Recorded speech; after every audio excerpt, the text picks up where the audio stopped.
አስገራሚው የቴዲ አፍሮ አናኛቱ ስራ ላይ የተፈጠረው ብዙዎቻችን የማናስተውለው ግን ልናስተውለው የሚገባው አናኛቱን ሲሰራ ያላስገባው ዜማ ግን ኮንሰርቱን ሲሰራ ያስገባው አስገራሚ መግቢያና ዜማ ትርጉሙ ራሱ በጣም አስገራሚ ነው። አኩማ ባቴ ሀፍቴ ጎዳና ራቲ ኩፍቴ ሀፍቴ ሙጫኮ በርባዳቤ ኦዱን ዴቢን አቹማ ነፌ ነው የሚለው። ይሄን ዜማ ኮንሰርቱ መግቢያ ላይ በእንዲህ መንገድ ነበር የተጫወተው። መጀመሪያ እሱን እንስማውና ከነ ትርጉሙ መጨረሻ ላይ እንዴት ዜማውን ቀይሮ እንዳስገባው ደግሞ እንመለከታለን። እጅግ በጣም አስገራሚ ነበረ። አኩማ ባቴ አኩማ ባቴ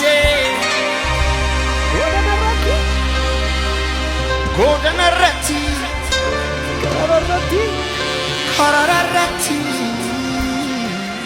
Kuftefi Karararati Karararati Karararati Come on! ታዲያ ይሄ አስገራሚ መግቢያ ኮንሰርቱ ላይ የተደረገ ሲሆን ዜማው ላይ አናኛቱ የሚለው ዋናው የአልበሙ ትራክ ላይ ግን እቺ ዜማ ተቀይራ መጨረሻ ላይ ተደርጋለች።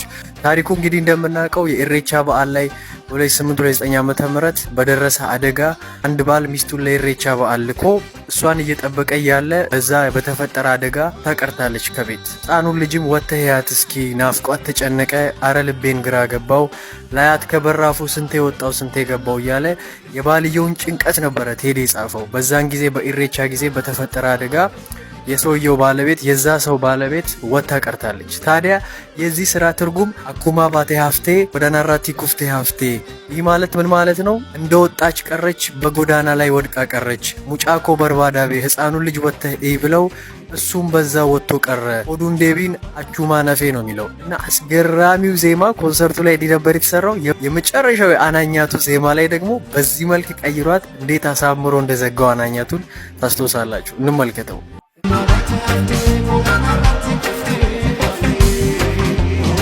Mucha como el WhatsApp.